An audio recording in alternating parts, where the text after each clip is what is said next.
Jesus' term, the days of Noah, imply the tribulation is going to be normal life. Well, how in the world is that possible? Jesus described the days of Noah as being seemingly like everyday life, with people eating, drinking, marrying, giving in marriage, working in the fields, and that the time before his coming is going to be just like that. Yet, if this time was during the tribulation, how would that be possible? I usually hear this as some kind of rapture proof. Folks will say that's because the rapture's pre-trib. It's the only way things can be normal before Jesus' return. And that seems to make a lot of sense until you look at the passage closely. Then it doesn't make any sense at all. This is Bible teacher Nelson Walters, and today we're going to help you understand these verses because in my experience, our churches and scholars haven't done a really good job of explaining this passage to us. But if you take it step by step, it can be all figured out. So let's start with the passage in Matthew 24, 36 to 39. It's really a familiar one. But concerning that day and hour, so it's about a specific day that Jesus had already talked about earlier in this chapter. But of that day no one knows, not even the angels of heaven, nor the Son, but the Father only. For just as were the days of Noah, so will be the coming of the Son of Man. So the days before the flood will be like the days before Jesus' return. For as in those days before the flood, they were eating and drinking, marrying and giving in marriage, until the day when Noah entered the ark. And they were unaware until the flood came and swept them all away. So will be the coming of the Son of Man. So let's start by looking at how this can't be a pre-tribulational event. That it isn't about a pre-trib rapture. First, Jesus said concerning that day. That day has to refer grammatically to a day Jesus had already talked about. What day was that? It had to be Matthew 24, 30 through 31, the last day Jesus mentioned and the focus of his entire talk that day. Then there will appear in heaven the sign of a Son of Man, and then all the tribes of the earth will mourn, and they will see the Son of Man coming on the clouds of heaven with power and great glory, and he will send out his angels with a loud trumpet call, and they will gather his elect from the four winds, from one end of heaven to the other. I think everybody agrees that what we just read is the second coming. It's the day Jesus appears and every eye sees him. A second way we can confirm that this time, the days of Noah, is about the tribulation is just to look at what the original days of Noah were like. They were not a walk in the park.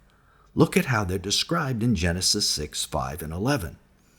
The Lord saw that the wickedness of man was great in the earth, and that every intention of the thoughts of his heart was only evil continually.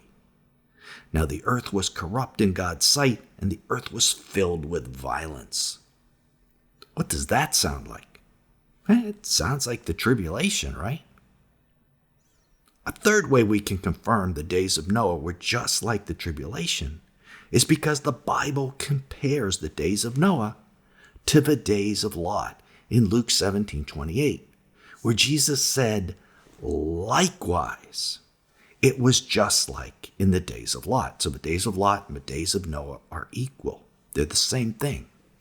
And at the end of those days, it says, on the same day Lot was spared, fire and brimstone fell on the earth.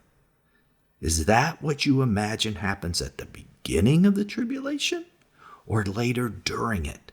Right, during it. Fourth way we can confirm Jesus is talking about the second coming in the days of Noah is the analogy of Jesus' return with a flood. Don't forget the Apostle Peter equated Noah's flood with the end-time flood of fire that's coming, as he told us in 2 Peter 3, 6 through 7. By means of these, the world that then existed was deluged with water and perished.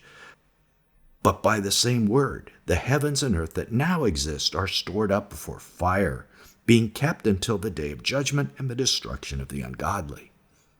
So it's pretty obvious from these 4 proofs that what Jesus was talking about in these verses was the second coming, not a pre-tribulational event. But I'm sure that sounds pretty strange to almost all of you, that the days of Noah and the days of Lot are in the tribulation. So if what Jesus spoke about, eating, drinking, marrying, giving in marriage, was all about things happening in the tribulation, that just blows our mind. Not only in the tribulation, but that would mean in the great tribulation because it happens at the end. So we have to realize that Jesus didn't get this wrong, that everything he said was correct, and that all these things then have to fit in the 70th week of Daniel, and especially in the second half of it. So let's figure out how. Let's begin by listing all the things that Jesus said people would be doing in the passages about the days of Noah and the days of Lot. The passages said people would be eating and drinking, marrying, giving in marriage, buying and selling, planting and building. And in subsequent verses, he also mentioned 2 would be working in a field, grinding, sleeping, etc. I think the easiest way to understand these things is to look at the term buying and selling from the days of Lot. What strikes you as odd about this? Well, if you've studied the end times for any period of time at all, you're familiar with the mark of the beast, which only permits buying and selling for those who have taken the mark. So we have to ask ourselves, is Jesus speaking of those who have taken the mark of the beast and are worshiping the beast as the ones doing the activities in these passages? Are these the wicked living in the time of the Great Tribulation? The Antichrist is allowing them, after all, to buy and sell. He's allowing them to marry and give in marriage. So these people must have taken the mark. And these people are clueless about the soon return of Jesus because they're choosing to marry or give their children away in marriage. They're also planting and building things you would only do if there would be a reward for doing it, right? You expect a crop in the future from what you planted. You expect to live in or work in the building you built. But if Jesus is coming soon, maybe you don't get that chance. Now, a little known fact by most Christians is that true believers will know the approximate time of Jesus' return. Not the day or hour, but the approximate time. 1 Thessalonians 5, 2-4, we see Paul contrasting believers with unbelievers. For you yourselves are fully aware that the day of the Lord will come like a thief in the night. While people, those are the unbelievers, are saying there is peace and security, then sudden destruction will come upon them as labor pains upon a pregnant woman, and they will not escape. But you are not in darkness, brothers, for that day to surprise you like a thief. So people, the unrighteous, are thinking there's peace and security for them, but at the same time, the true believers are not surprised by Jesus' coming. He doesn't come as a thief to believers. So the very fact that the main point of Jesus' teaching about the days of Noah is that people are surprised shows that they are the unrighteous, the unrepentant. The righteous know Jesus is coming and wouldn't be able to buy or sell or waste their time planting. And this makes sense. Noah and Lot in the stories represent the righteous, the ones who are saved and are taken above the carnage that happens below them. This is symbolic of the rapture in both cases. They are not the ones surprised and living so-called normal lives. This is the wicked and unrepentant doing that. That's the whole point of Jesus' story. Some of you are probably wondering, however, hey, wait a minute. Let's back up a second. What about all the crazy things that happen in the book of Revelation? The demon locusts of the fifth trumpet, with a bite so painful that people long for death, or the fire and brimstone of a sixth trumpet that kills a third of the world population. How could anyone be doing normal things during those events, you might ask? And that's a great question. The answer is people won't be doing normal things. But here is the big reveal, the moment of understanding, of putting it all together. All the righteous will have been raptured at that point.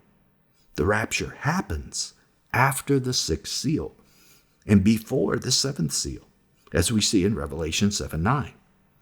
And the crazy things that you mentioned don't happen until the trumpet judgments begin to blow, which is after that. A timeline of the tribulation period is probably useful at this point so we can put everything that we've discussed in perspective.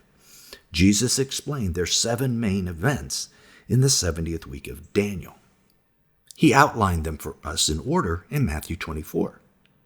I bet you've read that passage a dozen times. But did you notice that none of these crazy things, as folks describe them, are specifically mentioned by Jesus? There's no locusts there. There's no fire and brimstone. Why is that? Well, because Jesus only discusses the 7 seals of Revelation.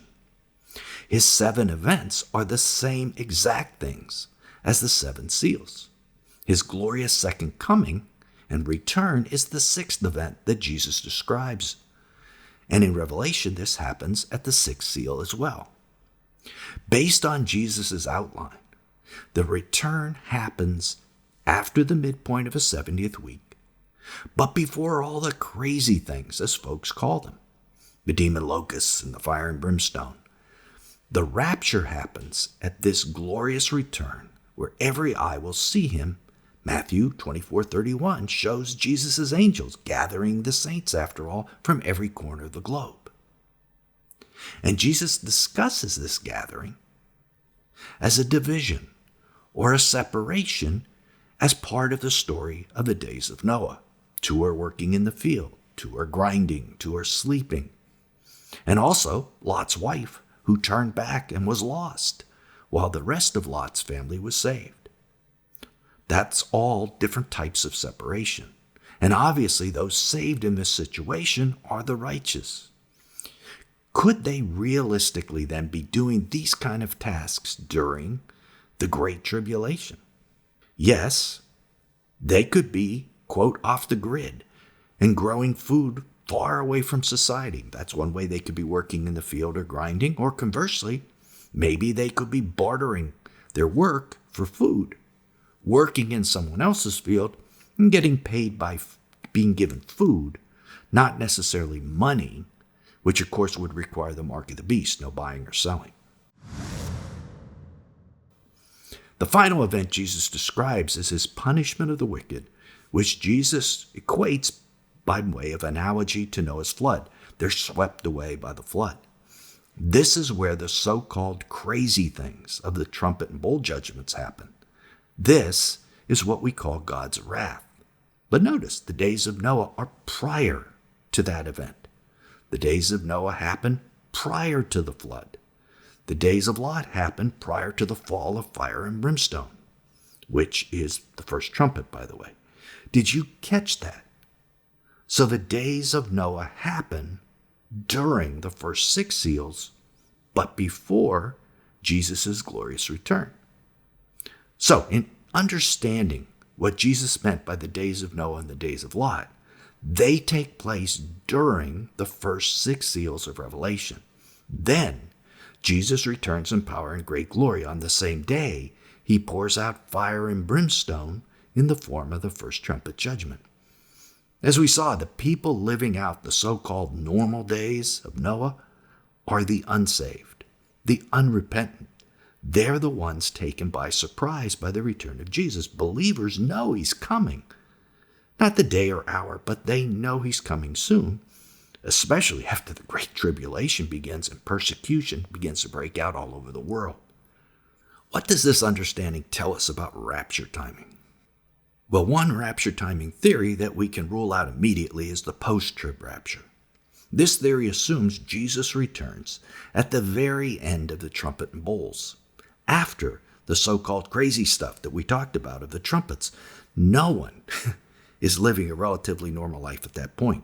Could you imagine planting and building during fire and brimstone that's destroying a third of the green plants on earth? Or marrying during it? Of course not. The post-trib rapture is eliminated by this. But what about the pre-trib rapture theory? Could it be true? Well, notice there are three groups of people that Jesus divides or separates, but it happens at the second coming, not pre-tribulational. So there's nothing that Jesus mentions in Matthew 24 that describes pre-tribulational events or pre-tribulational saving at all. So I don't think we should rely on things that the Bible doesn't mention. That leaves one rapture theory, the pre-wrath rapture theory, where the rapture takes place after the sixth seal, before the seventh, exactly what we're talking about here. It fits perfectly with Jesus' explanation of the days of Noah and the days of Lot. So, when does all this happen? We know we can't know the day or the hour of Jesus' return, but did you know there's certain years where by God's own law, the rapture can't happen? Shocking, right? Click right here to keep watching and discover what those laws are and when the years are when the rapture can take place. Till then, this is Nelson, and I'll see you there.